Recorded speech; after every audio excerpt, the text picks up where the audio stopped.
And the old triangle went jingle jangle.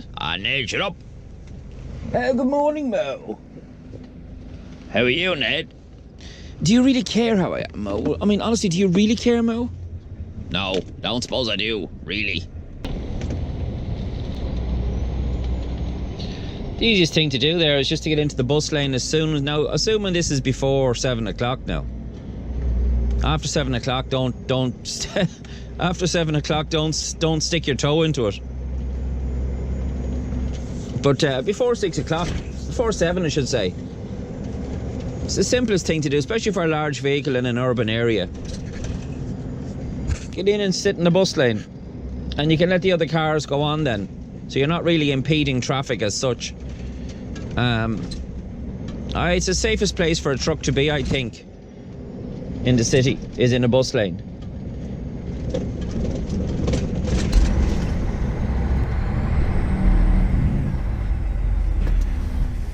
Oh, what a dirty, wet morning it is.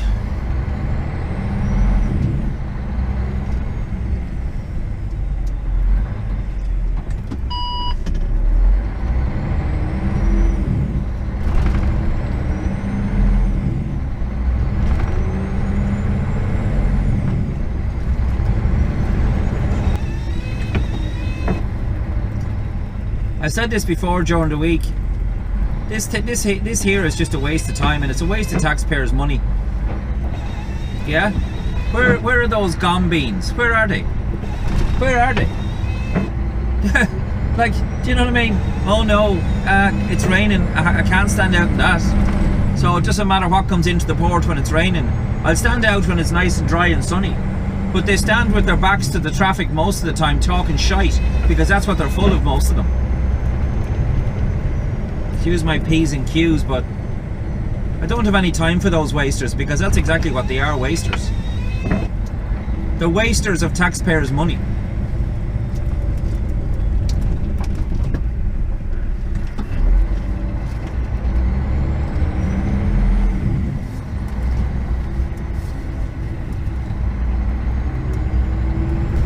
This is the laptop. This is the laptop I use here. It's only I bought it off my son actually recently.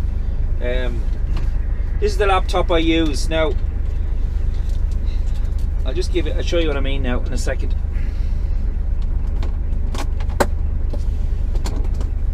This is my charger. This is a computer charger. They're a great job. You can get them, I think most electrical places sell them. You can get various tops for them to fit various laptops. I've had this one for a good while and it's very good. It'll take 24 volt or 12 volt. It doesn't really make any difference. It'll take both. Of course it's in a black knot as usual. So I thought there was a bit of charge left in this, but there ain't. I'll plug it in there now and see. Now this is the camera I'm going to download the SD card from. This is the Hero 6 Black. That's what it's called. Sorry, maybe I'm a little bit out of. This is a Hero 6 Black. I don't know. And this is what I use. I use this here. You can see I have this chest harness, right? And this camera sits up there like that. So it's basically like the guys from, if you've seen that program, if you don't pay, we'll take it away. And you see some of the police now in England, they use these. Maybe they're a little bit more subtle than that, but that's where that stays. So it's literally just underneath my chins. To be chin, but chins at the moment. And that's what I use. And the one that you're actually looking at me on now as well. That's a Hero 4 Silver. So I have to log into my, just give us a second here.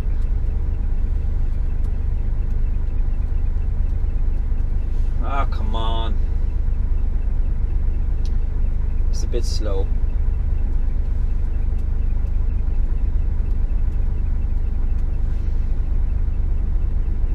But this Hero 6 Black, the SD card that I have in this, right? It's a 64 gigabytes. That's what it holds. Now it fits in there. You can see you just have to open up the slot and take it out then. Now this digicard, or this digicard, it's SanDisk Extreme 64 gigabytes, I don't know. You need a 64 really for doing this, and because it's such a small card, right, you have to have an adapter for it, because most laptops it won't fit in because it's too small. So there's the adapter I use. You can get them in any shop, you know. So you just put the SD card into there, and what I do is I just stick it into the laptop like so, and it should come up pictures. There it goes now, you see. It should come up pictures, and it'll check what files I have there, and it says there's 11 files. Okay, so what I do is I just go over here to press import. Now it says importing 0 of 11, and that's from the Canon DC. That's the extension thing I have. So I just leave that there. Now that'll import away. Hopefully it'll import away. Now when I have that imported, because you see the computer only holds so much, what I have then is this. This is basically a trilobite, or I don't know what the term to use is. It's basically a storage unit that you can plug into your computer. So what I do is, as soon as I have the files from my camera downloaded into the laptop, I then put them from the laptop onto this, and that releases some space on my computer, because I'm unloading from that camera and from this one. So I'm basically whacking in lots of footage into it, and the laptop itself just is not able to take all them files. Now a lot of them I don't use, and maybe use 10 minutes out of one of them or whatever. But this is what I use. This is a great joke. Now these were, I went in to buy another one of these actually there on Friday in Wicklow where I live, and your man wanted over €100 for it, and I said there's no way. Like, I bought that for about €79. Now you can buy cheaper ones, but that's actually a good one, and it holds 1 trilobite or so. God, I'm not up to date on these computer terms, but it holds a lot of stuff. So that sometimes that takes, you know, 10-15 minutes depending on the amount of files you're trying to download.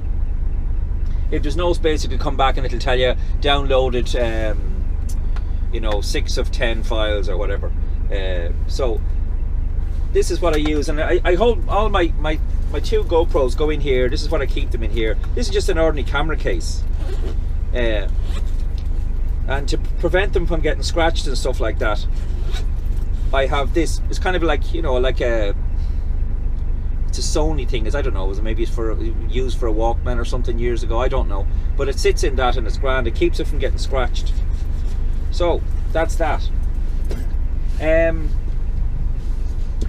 I want to shout out to a few people that sent me a message saying, can you mention, you know, give me a mention on your next video. I will do that. I have them on my other phone. I have 3 phones now. This is my iPhone, which is on the blink, right? So I'm using a Samsung, but the messages that these people sent me are actually on this phone, but I will access them and I will give them a shout out later on. So if you're watching this and thinking, oh, thanks a lot, Ned, you said you'd give me a shout out and you didn't, I will. I haven't forgotten and I won't forget. Just something interesting while I'm sitting here. Yesterday I was in Irish Distillers over in Ballymount, and I was talking to a good friend of mine. Well, he mightn't consider me a good friend of his, but PJ Nolan. How are you, PJ? And we were just chatting about, you know, PJ was telling me that he was on the continent for 28 years and he finished last July. And I was just asking him, you know, why did you end up stopping, you know, because I haven't been out myself for about 2 years. And he said it's got to the stage now where it used to be a situation in Calais, right, when you go in there and these clandestines, as they call them, be trying to get into your trailer. What's happened now in France is there's people who are making money from bussing these clandestines all over France. In other words, on every major archery route, as PJ was saying yesterday, down in Castex, he was saying, down below Bordeaux, down in Dijon, down in Macon, all these archery routes, these clandestines are now, you'll see them wandering around the car parks down there. So what they've basically copped on is, if I get into the truck before Calais, I have a better chance. So you're not actually safe anywhere now in France at all. And another one, he said there's another service area, a lovely shell garage, I know used to be up on the hill, I think it's past Dijon or somewhere, that they have a disused hotel or some kind of a building that they're housing some of these clandestines in. and it's now a no-go area. The garage, at night time, you're not allowed to park there, because these gangs are literally wandering around, and they're not just happy now about getting into your trailer, they want to break into the truck, and drivers are getting attacked. So I don't know what's going to be the end of it. I really honestly don't know what's going to be the end of it, because literally they're crawling all over France. They're in Cherbourg, they're in Nantes, they're in Le Mans, they're everywhere now in France. So PJ was just saying that, you know, after 28 years of it, you know, this torture on the job's hard enough as it is, right? And you don't really get paid a lot of money. As a matter of fact, it's one of the worst paying jobs, truck driving, you can get.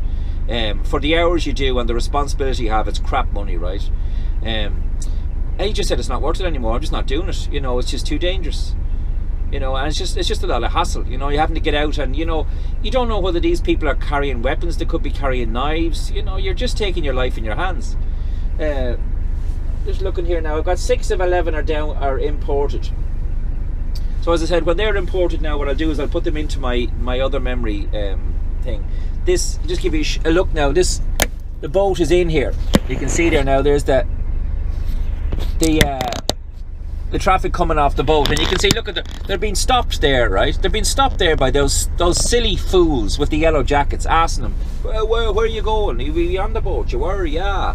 Yeah, okay, yeah, right, okay. You don't have any drugs or anything on that truck. Well, you wouldn't have any drugs or anything, would you? No, okay, on you go. They just cause a traffic jam. It slows everything down for me. And it slows everything down for everybody else too. And it's completely unnecessary. As I've said before, and it's true, that 99% of their work is intelligence led. They know what's coming in. They know what trucks to stop. And they're just stopping people just for the sake of justifying their existence. I think some of them there as well, some of the women especially, need to cut down on the pork pies, or else get a bit of exercise. And that doesn't mean stopping trucks at 6:30 in the morning. You know, you're just a nuisance. They're just a nuisance. Anyway, enough said.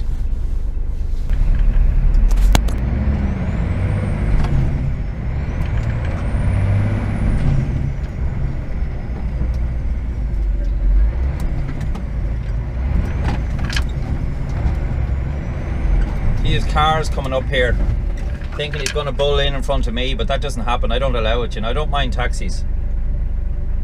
You know, I don't mind taxis. I let taxis go, but not the likes of this.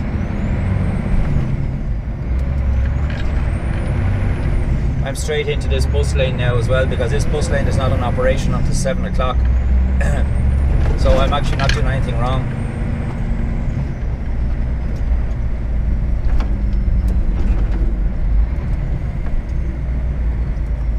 Bus lane operation doesn't start until 7, and I have 3 minutes before it starts, and I'll be across that junction by then.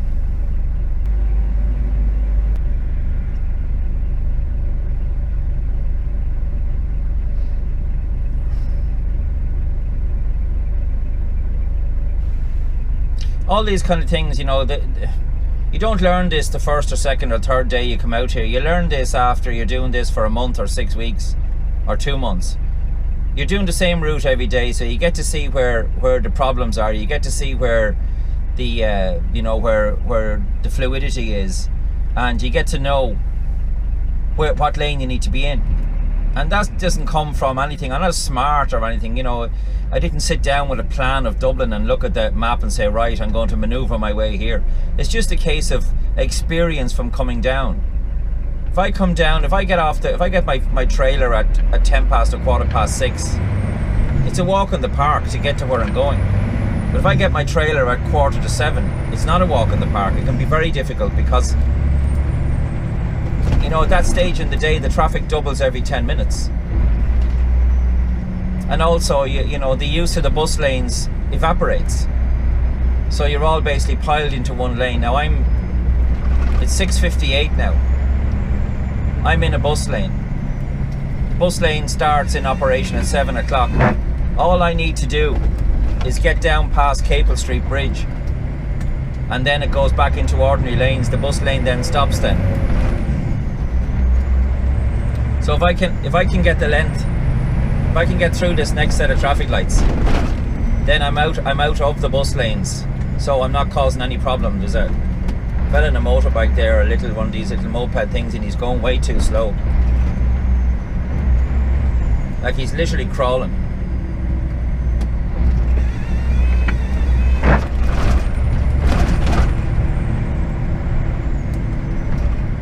You have to be careful here, you know what I mean, because you've got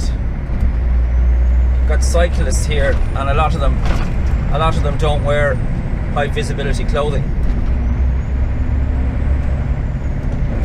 The man's getting in out of the way there, thanks be to God, because he was really causing a nuisance.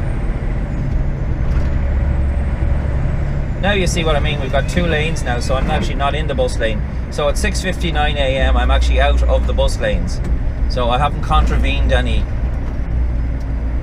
bylaws or any laws of the road.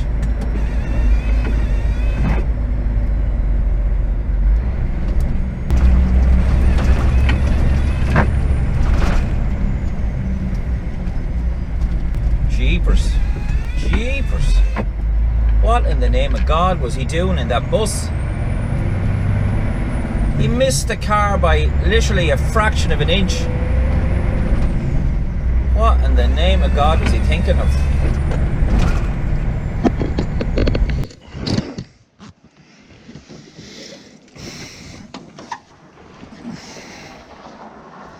So this is Himalayan crafts.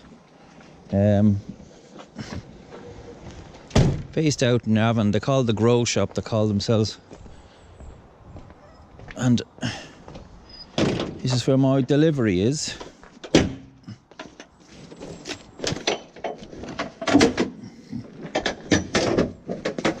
It's only 6 pallets or something like that. So it shouldn't take long.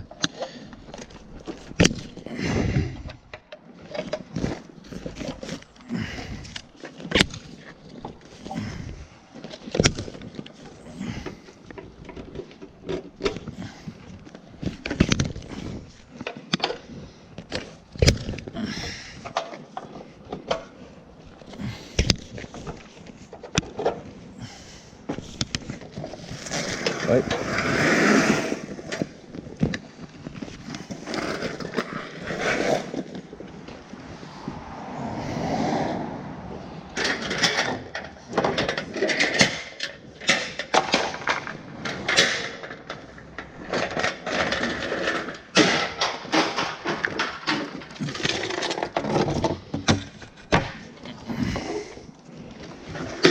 Now, that's it. Himalayan crafts, Ardsala, Navan, County Meath. There's only 6 of them, three on each side. I gave her a bit of a wash this morning, so she's clean-ish. And the scrapes on there. It's only grease.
Now, all I have to do now is wait for them to come out and unload it. I was sitting outside the gate there for about 20 minutes. The place is normally open when I get here, but the only way to get in here really is, you could drive in, but you have to reverse out then. So there's enough here to swing. So you go up there, swing her around, cross the road. You can see the tracks on the road that I've left, and then just reverse in. It's much easier to get out then. Much easier.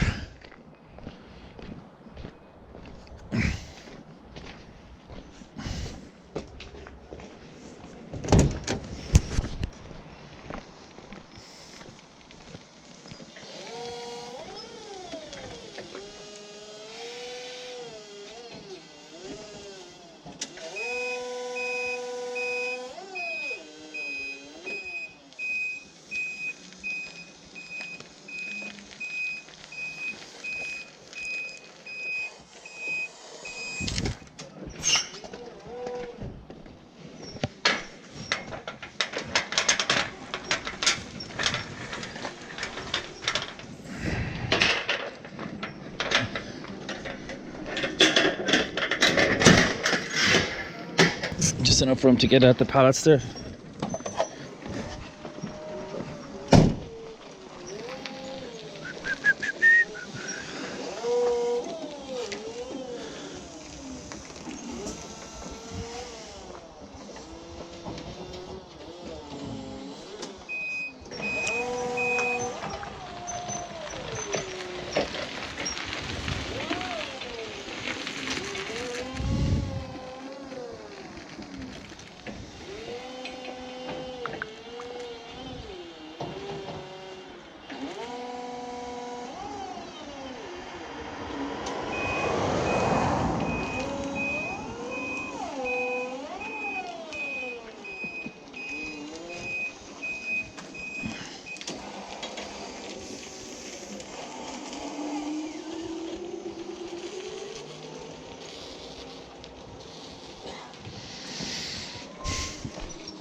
I'll get you to sign this for me before you go there. I'll just give you a copy of it. It's just for the 6 pallets. Thanks. Okay, thank you. Anywhere at all, anywhere. Just a printed name if you can. Yeah, there. Anywhere, yeah. Okay. Anywhere is fine, yeah.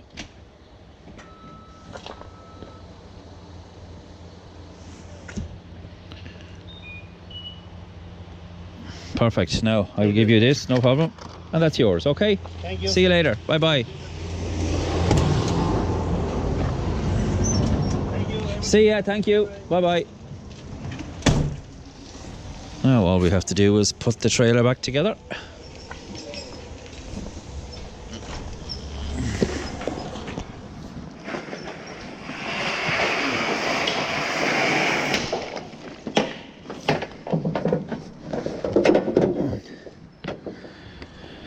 Oh, yeah.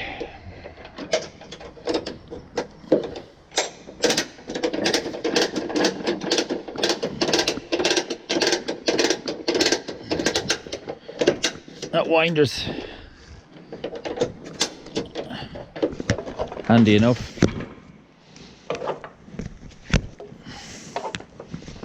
That's it, done. Done, docket signed, and we're on our way. Simple as that. Hello, Mo. How are you today, son? Fuck off. Oh, a pleasant Monday as ever, Mo. A pleasant Monday. Oh. Oh, yes. Now, done.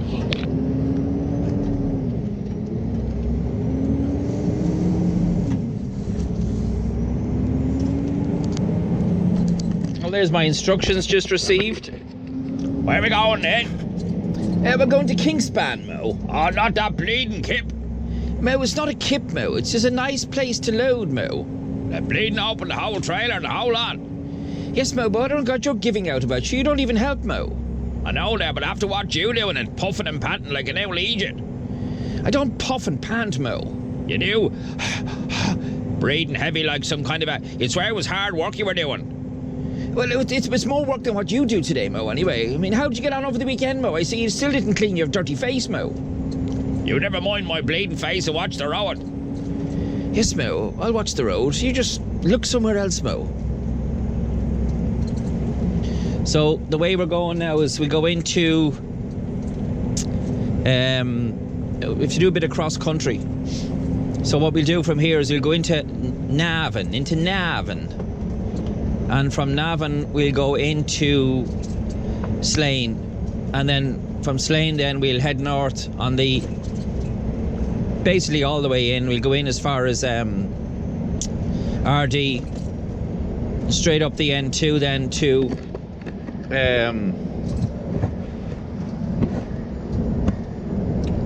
N2 as far as Carrickmacross, and then on to Castleblaney. It's a handy one. There's probably a trailer up there ready, loaded. Now if you have a day that's, you know, it's not raining and it's not windy, then it's an easy gig, like, you know.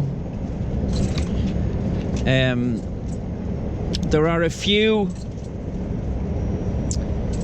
crosses and stuff and headstones along the N2 road that I've been meaning to stop, and I just want to see who they are, you know. And I don't know, is it a morbid fascination? I'm not sure what it is. I'm not sure why I feel the need to do that, but I suppose someone lost their life in that place, and it's just, I just like to see who they are and when it happened, you know. I mean, that makes me odd. Fair enough. You're really odd. I don't need you to tell me I'm odd, Mo. I know well I'm odd, Mo. But thank you for confirming it for me anyway. You're bleeding odd. Where's my tea? That's my tea, Mo. You leave that alone now, Mo. You had your tea this morning. I did not.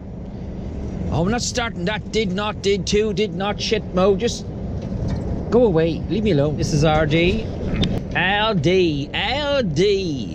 People from this area of the country have a mixture between a Navan accent and a Monaghan accent and a Dundalk accent, which is LD. County load.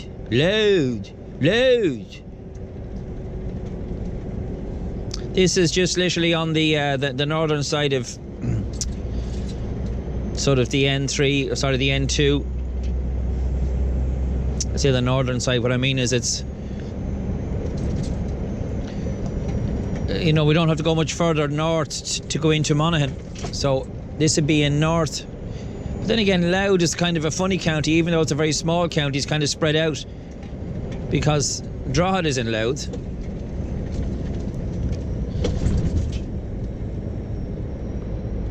Hey, a nice day here too. Lots of people out walking, perambulating. Perambulating, Ned. Oh yes, Mo, perambulating. Did you go for a perambulation, Mo?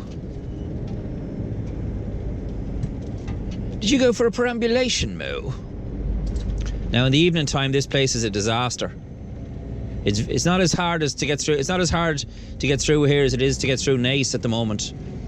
But I've yet to come in here where you can actually drive straight through without having to stop. You see, there's what I'm saying about the link roads.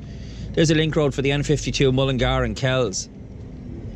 But there's always traffic in this town, always, and this would be considered a quiet time of the day now.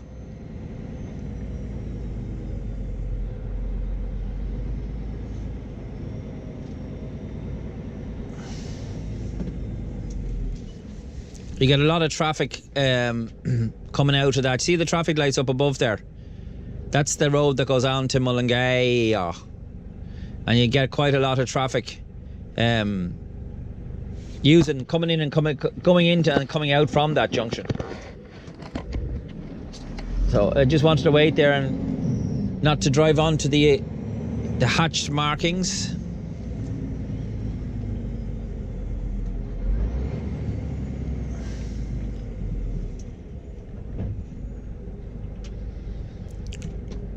Oh, that's lovely now. Just a tractor just pulled out there. That's just all we needed now. A tractor, although I have to say, you know, in fairness to them, even though they're like cyclists, they're a nuisance.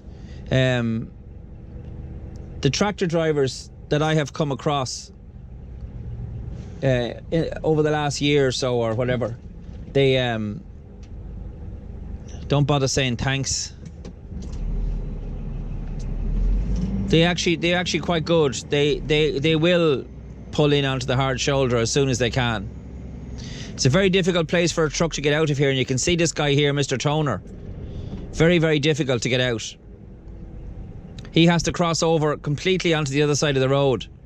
See that there? He has to completely onto the other side of the road. Now, he might have exaggerated that just a little bit, but there's no other way really he can get out because his car's parked on the path.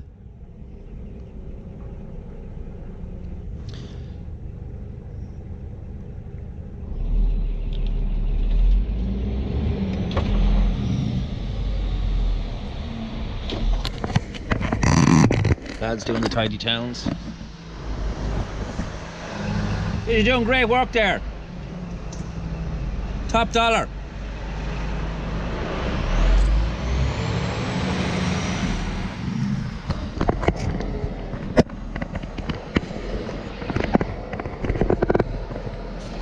We're moving. We're moving, that's the main thing. You can see from the hatch markings on the road there that it's actually quite busy.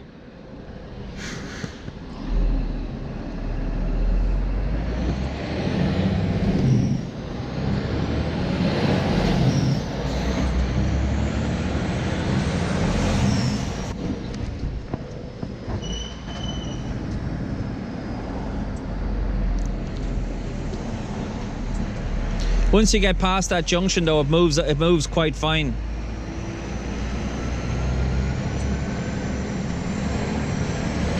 It's just that bit there that's the slow bit, everything else is fine.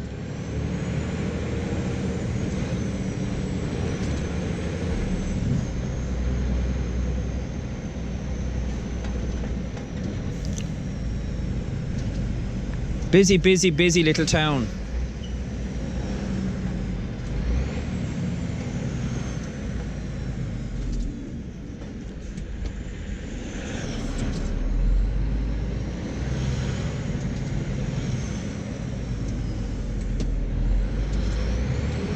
Now that should be the end of it for us.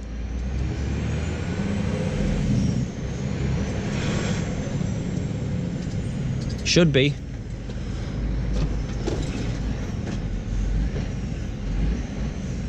Just let that lady across the road there. I will say that there is a considerable lack.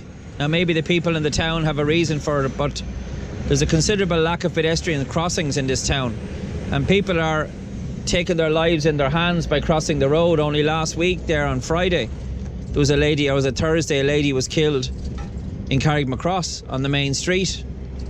A lady in her 70s who was knocked down by a truck crossing the road. You know, that's any truck driver's worst nightmare, is killing someone on the road. Except a cyclist, you mean? That's very bold, Moe. Cyclists are people too. Lycra wearing faggots. Yes, I know they're lycra wearing faggots, Moe, but they're still people. Behind it all, Moe, they're still sort of people, Moe. I'll run them down, Ned, run them down. No, I won't run them down, Moe, because I get in trouble then, Moe. And who wants to get me in trouble, Moe? There's one of them there, look. Yes, I see, Mr. Lycra. This little faggot on his race bike. Ha ha ha. Now that's out of RD. So we're going to be keeping an eye now on if we can see any of these headstones. What's this clown doing now? Is this fella doing this on purpose, is he, I wonder? Huh? 70 kilometers an hour. 70 kilometers an hour in a 100 kilometer an hour zone. I mean, Jesus Christ.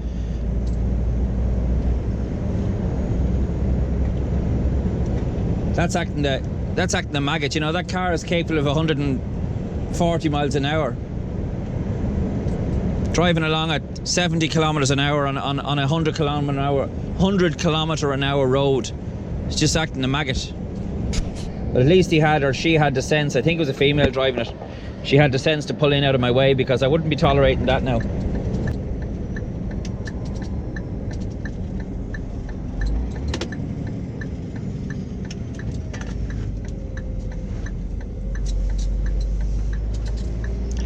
And here we are.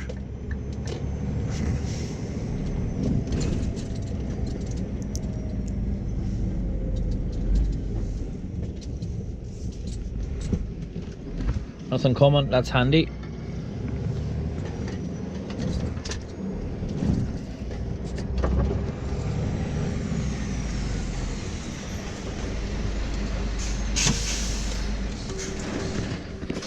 Now, I have to speak into this intercom. It's a bit of nonsense, to be honest.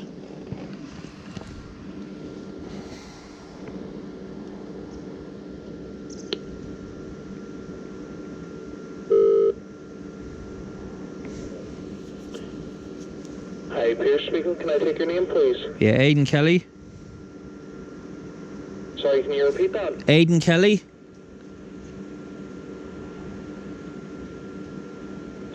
And what company are you driving for? DG McCardle.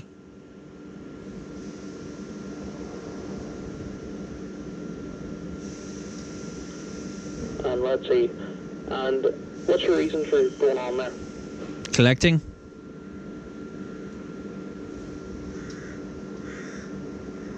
Alright, and let's see. And can I just take the password for that? I don't need the password coming in, it's going out, I need it. No, 100%. With that there, let's see. Then I'll get you in now. Thanks. Okay. Jesus. Fucking nonsense. Half an hour to open the barrier.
Well, I think that'll do us.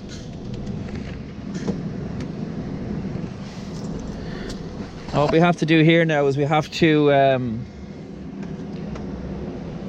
open this trailer completely along the sides, and that's it basically.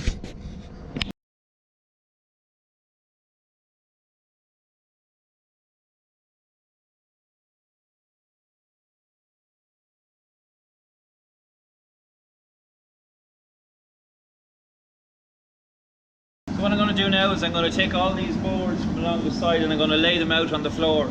So when they're laid out on the floor, they can put the pallets of insulation on top of them. That's what I'm going to do now.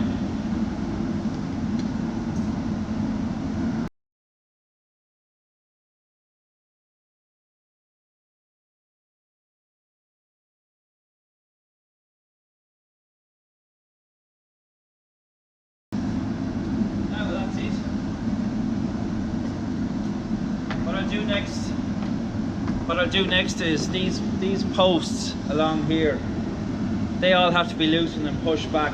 So what they do is then when they finish loading them, they will put them all back in position and they'll close the curtain. They won't tie them, but they'll close the curtain and put the trailer over there and park it. So that's that job done.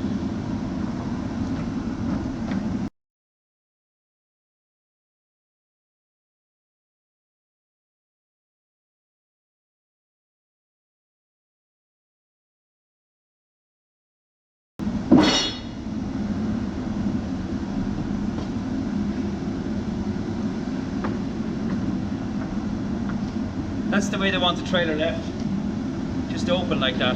Now, I need to go over and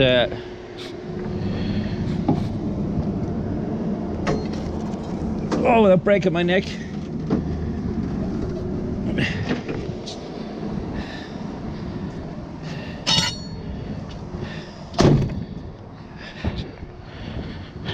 Our other trailer's over here. DGM 34. That trailer, I'm assuming that it's loaded.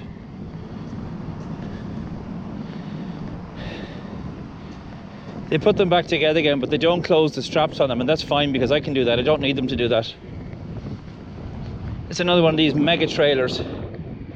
High cube job, you know. What I do, I just hit the curtain like that and you can feel that there's something in there. So I have to do the same thing again here with this. I have to close both sides with these straps, and that's exactly what I'm going to do. Just put this clamp on here so you can see what I'm doing. These are great, these attachments. These GoPro attachments are great altogether. You know, they're amazing, Stavros. They're deadly, you know. I mean, look at the way Ned was able to do that. Isn't he fantastic? Amazing, aren't you, Ned? You're amazing.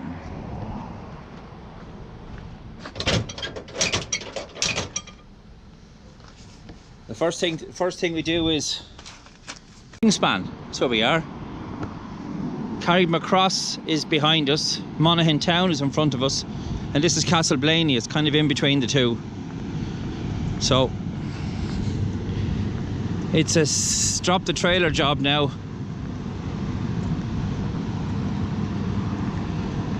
And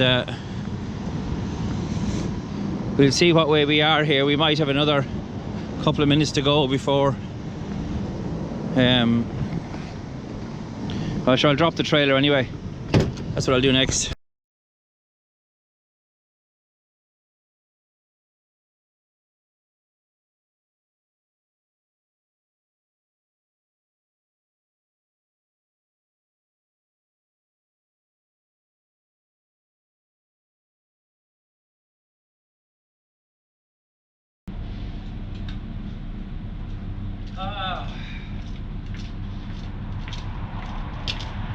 Just the number plate now and we're done.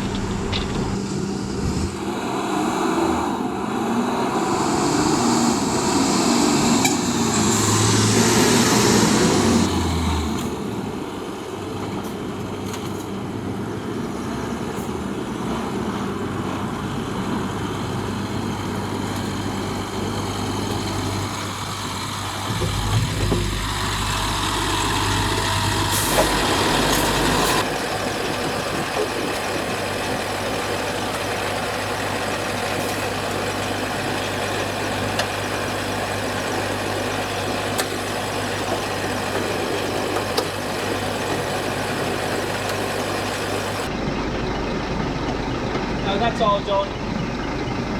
I won't turn on the tops just yet because I want to hook into the trailer first. Normally on a UK or Irish trailer, the handle for winding up the legs is on the passenger side, but on these European trailers it's on the other side.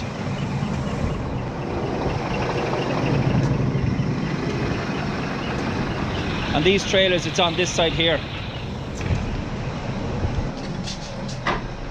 Wind it the opposite way.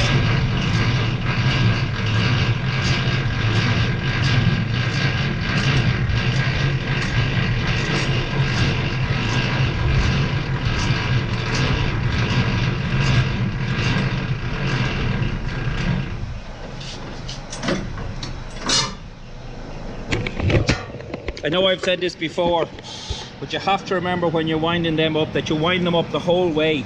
They have to go up all the way, because if you get stopped and they're not up all the way, you get fined for every turn that they're not up. So what all I have to do now is just to reverse in and clink into place, and then we should be ready to go then.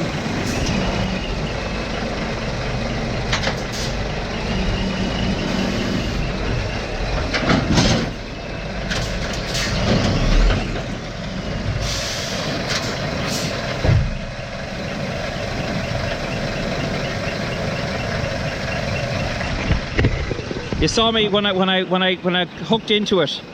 You saw me. That's the fifth wheel there, and see this here. That is the catch that stops the fifth wheel handle from coming out. Sometimes they have a chain with the hook on it that goes into it, but we use these. And this thing here is used, a piece of string that someone's put onto it, so it means you don't have to lean all the way underneath the truck. You can just pull that up and then pull the handle.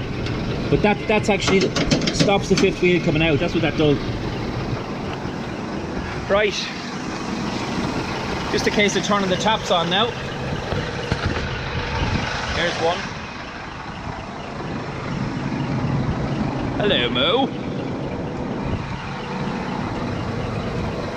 And here's the other one. Now, what we have to do now is just get our number plate, because it's very easy to forget the number plate. And you go down then.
My last job is to put the paperwork for the load into the box, because these trailers get shipped unaccompanied, okay?